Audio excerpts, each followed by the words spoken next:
ఈ సంవత్సరాల కాలం జగన్మోహన్ రెడ్డి గారి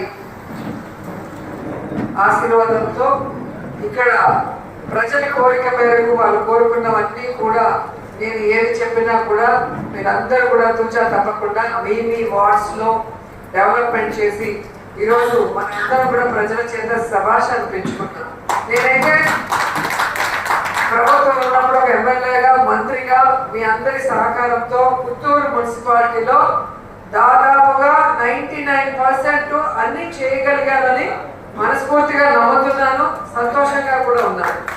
ఎందుకంటే అంతకుముందు మీ అందరికీ తెలుసు యోధులు పుత్తూరులో కానీ నగిరిలో కానీ దాదాపుగా 35-40 సంవత్సరాలు రాజకీయాల్లో ఉన్నవాళ్ళు, గెలిచిన వాళ్ళు, ప్రభుత్వంలో ఉన్నవాళ్ళు.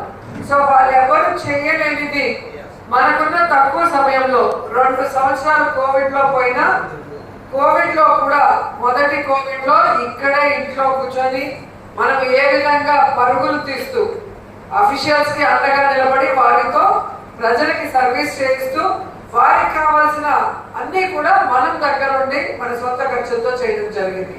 ఎందుకంటే అప్పుడు హోటల్స్ కూడా లేవు, ఆఫీసర్లకి వైరస్ అంటే భయం.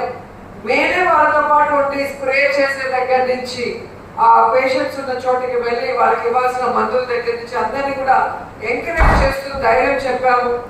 5 మండలాలు 2 మున్సిపాలిటీ ఆఫీషియల్స్, పోలీసులు కానీ, మున్సిపాలిటీ వాళ్ళకి కానీ, ఆశా వర్కర్లకు కానీ, వాలంటీర్స్ కి కావాల్సిన సరుకులతో భోజనాలతో కూడా మనం అందుబాటులోకి ఇచ్చాము.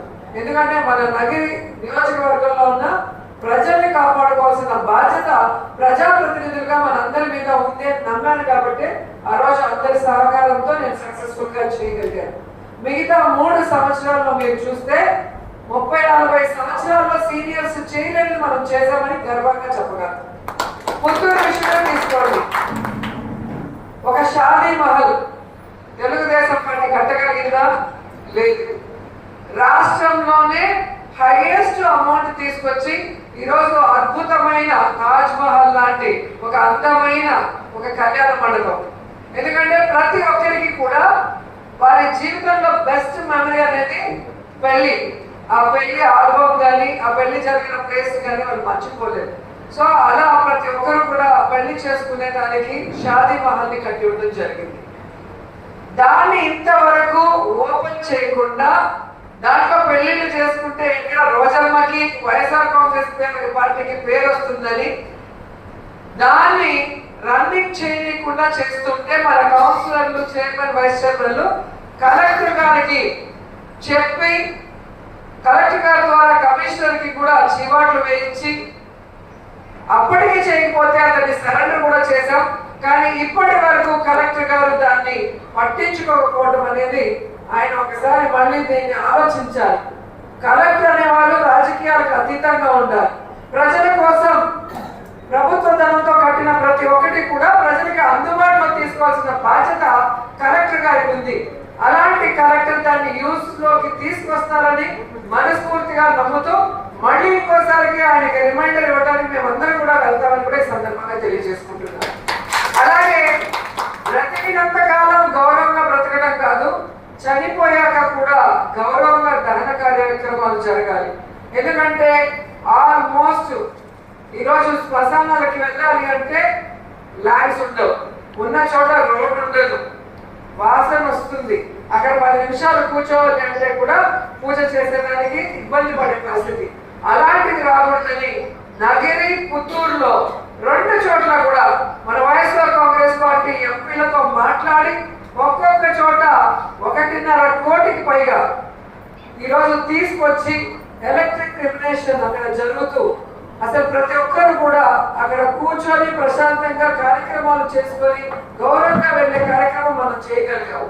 మన ఎంపీని మనం అడిగాము కాబట్టి మనకి ఎంపీలు చేశారు. ఎక్కడా కూడా మనం అడగకపోతే ఎవరు చేయరు, మనం వెళ్ళి అడగాలి.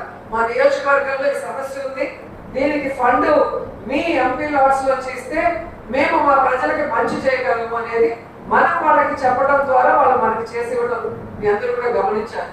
సో ఆ చేసిన ఎంపీలందరికీ కూడా మనస్ఫూర్తిగా కృతజ్ఞతలు తెలియజేసుకుంటున్నాం. అలాగే మేము తోపులం తురుములం చెప్పుకునే గత పాలకులు కానీ ఇప్పుడున్న తెలివి తక్కువ ఎవరో కానీ ఇంతవరకు ఎందుకు అర్బన్ హెల్త్ సెంటర్ని కట్టలేకపోయారని నేను అడుగుతున్నా. ఎందుకు రెంటెడ్ దాంట్లో చిన్న దాంట్లో పెట్టుకొని ఉన్నారని నేను అడుగుతున్నా. ఎందుకంటే నేను మొదటిసారి ప్రభుత్వంలో ఉన్నా, 2 ఏళ్ళు కోవిడ్ పోయినా, 3 ఏళ్ళే నాకున్న టైం. ఆ 3 ఏళ్లలో 4 అర్బన్ హెల్త్ సెంటర్లు మనం కట్టగలిగాం. మెయిన్ 100 పడకల హాస్పిటల్ని మనం మొత్తం రెనోవేట్ చేసి ఆక్సిజన్ ప్లాంట్స్ కానీ, రోడ్డు కానీ, వాళ్ళకి కావాల్సిన తాగునీరు కానీ, డయాలసిస్ సెంటర్ కానీ, డెలివరీ కానీ, ఇయర్ ఆపరేషన్స్ కానీ దేనికి కూడా తిరుపతికి వెళ్ళాల్సిన అవసరం లేకుండా మనం అన్ని చేసి ఇవ్వడం జరిగింది. అపోజిషన్ లో ఉన్నప్పుడు పుత్తూరులో ఎమ్మెల్యేగా నేను అసెంబ్లీలో ఫైట్ చేసి ఆ హాస్పిటల్ కూడా రెనోవేట్ చేయించడం జరిగింది. మరి వాళ్ళ నాన్న కానీ ఇప్పుడున్న మన కరోనా ఫేస్ కానీ ఎందుకు చేయలేకపోయిందని నేను అడుగుతున్నా. ఆవు అంటే మైక్ ఎత్తుకొని మాట్లాడతాడు కదా, పచ్చ ఛానళ్ళు ఉన్నాయి, పచ్చ పత్రికలు ఉన్నాయని నోటికి వచ్చింది తుత్తు తుత్తు తుత్తు అని మాట్లాడటం కూడా చేత కాకుండా మాట్లాడతాడు. ఆయన అడుగుతున్నాను, ఎందుకు మీ నాన్న కట్టలేకపోయాడు, నువ్వు కట్టలేకపోయావు నేను అడుగుతున్నా.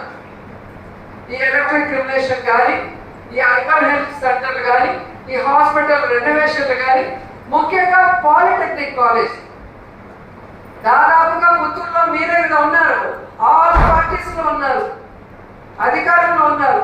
ఎందుకు కట్టలేకపోయారు పాలిటెక్నిక్ కాలేజ్ నాకు చెప్పాలి. ఈరోజు నేను కట్టగలిగాను చిన్నదాన్ని, మీరెందుకు కట్టలేకపోయారు?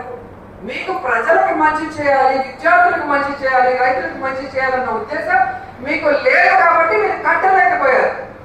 మాకు ఉంది కాబట్టి మేము ఈరోజు అద్భుతంగా పాలిటెక్నిక్ కాలేజ్ పూర్తి చేయగలిగాం. ఎమ్మెల్యేగా భూమి పూజ చేసి మంత్రిగా నేను ఓపెన్ చేయగలిగాను. కానీ మీరు అన్నిసార్లు అధికారంలో ఉన్నప్పుడు ఎందుకు చేయలేకపోయారో చేతగానితనాన్ని ప్రజలు ఈరోజు గమనిస్తున్నారు. అలాగే మీరు చూస్తే మున్సిపల్ ఆఫీస్ ఈరోజు మీరు గొప్పగా మేము ఒక ఫ్లైఓవర్ వేసామని చెప్పుకుంటున్నారు. అది ఎందుకు వేశారో పుత్తూరు ప్రజలందరికీ కూడా తెలుసు. మీకు కాని వాళ్ళని రాజకీయంగా ఎదుర్కోలేక వాళ్ళని నాశనం చేయడానికి, వాళ్ళ ఆస్తుల విలువ పడిపోవడానికి ఎంతో అద్భుతమైన స్థలం అది ధర్మరాజు గుడి ముందర. అసలు వ్యాపారం కానీ, అసలు ఆ టెంపుల్ కానీ, అక్కడ అంతా కూడా పుత్తూరు మొత్తం అక్కడే అందంగా ఉండే స్థానాన్ని ఒక ఫ్లైఓవర్ పేరు వేసి మీరు కాంట్రాక్ట్ లో డబ్బులు దోచుకుంటూ మీకు అపోజిషన్ లో ఉన్న లీడర్ల ఆస్తుల విలువను తగ్గించడానికి చేశారు తప్ప ఆ బ్రిడ్జ్ వల్ల ఏమైనా ఉపయోగం ఉందా? దాని బదులు ఎన్ని చేసి ఉండొచ్చు మేము చేసిన వాటిలో అడుగుతున్నా.